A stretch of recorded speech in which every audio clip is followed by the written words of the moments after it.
పశువులకు సాధారణంగా వేసే వరిగడ్డి లేకపోతే ఇతర పశుగ్రాసాలు ఇటువంటి వాటిని వాడడం ద్వారా ఏంటంటే అన్ని రకాల పోషకాలు పశువులకు లభించకపోవడం వల్ల పాల దిగుబడి అనేది చాలా వరకు తగ్గుతూ ఉంటుంది. అందువల్ల రైతులు అన్ని రకాల పోషక విలువలు ఉన్నటువంటి మేతలను కానీ ఉపయోగించినట్లయితే అధిక పాల దిగుబడి రావడం కానీ జరుగుతూ ఉంటుంది. ఇందులో ముఖ్యంగా చూస్తే ఏంటంటే ఈ ఆల్టర్నేటివ్ అంటే అనుబంధ రకంగా ఉన్నటువంటి మేత రకాల విషయానికి వస్తే ఏంటంటే ముఖ్యంగా వివిధ రకాల పశుగ్రాసాలను రైతు స్థాయిలో పెంచుకున్నట్లయితే ఆవులకు సరైన పోషకాలను అందించడం జరుగుతుంది.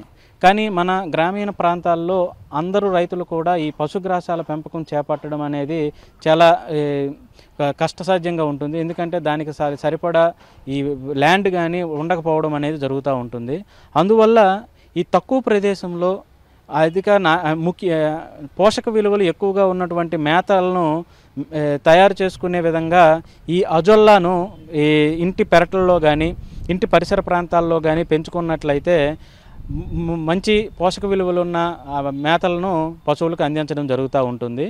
అజొల్లా పెంపకానికి ఏంటంటే చాలా తక్కువ ప్లేస్ అనేది సరిపోతుంది కాబట్టి ఇంటి పెరట్లలో ఉన్నటువంటి చెట్ల నీడల్లో కానీ లేకపోతే కళ్ళాల్లో ఉన్నటువంటి చెట్ల నీడల్లో కానీ వీటిని పెంచుకొని మనం పశువులకు మేతలుగా ఇచ్చుకోవచ్చు. ఈ అజొల్లా తాలూకా ముఖ్యమైన పోషక విలువలను చూస్తే ఏంటంటే సుమారు ఈ అజొల్లాలో 25 నుండి 30% వరకు ప్రోటీన్ అనేది ఉండడం వల్ల ఏంటంటే పాల దిగుబడి ఎక్కువగా వస్తుంది. అదే మనం కోళ్ళకు కానీ మేతలుగా ఇస్తే పెరుగుదల అనేది అధికంగా ఉండడం అనేది జరుగుతూ ఉంటుంది. దీనితో పాటు అదనపు పోషకాలు అయినటువంటి కాల్షియం కానీ ఫాస్ఫరస్ కానీ ఇవి కూడా సుమారు 100 గ్రాముల దీంట్లో 60 మిల్లీగ్రాముల వరకు ఇటువంటి ఈ పోషక విలువలు అనేవి కలిగి ఉంటాయి. ఈ అజొల్లా అనేది ఏంటంటే నీటిలో పెరిగే ఫెర్న్ జాతి మొక్క.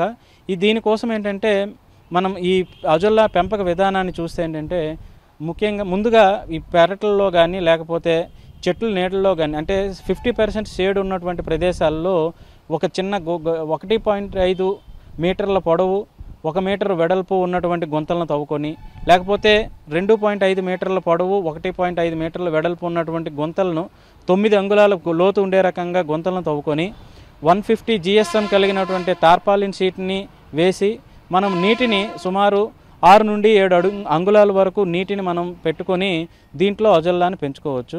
ఈ విధంగా నీటిని వేసిన తర్వాత టార్పాలిన్ షీట్ వేసి నీటిని వేసిన తర్వాత దాంట్లో సుమారు 10 నుండి 15 కేజీల సారవంతమైన మట్టిని నీటిలో కలిపేసి వేసుకోవాలి. దాని తర్వాత సుమారు 2 నుండి 3 కేజీల పశువుల పేడను అంటే 2 నుండి 3 రోజులు ఆరినటువంటి పశువుల పేడను మనం నీటిలో కలిపేసి అందులో పోషకాలుగా వేసుకొని దానికి 1/2 కేజీ నుండి కేజీ వరకు అజొల్లాను మదర్ కల్చర్ను మనం అందులో వేసుకున్నట్లయితే వారం నుండి 10 రోజుల్లో ఈ గుంత నిండుగా అజొల్లా అనేది తయారవడం జరుగుతూ ఉంటుంది. ఈ విధంగా వారం నుండి 10 రోజుల్లో తయారైన అజొల్లాను ప్రతిరోజు 1 కేజీ చొప్పున మనం హార్వెస్ట్ చేసుకొని అంటే బయటికి తీసుకొని ఆవులకి లేదా గేదెలకు లేకపోతే కోళ్లకు మనం మేతలుగా అందించుకోవచ్చు.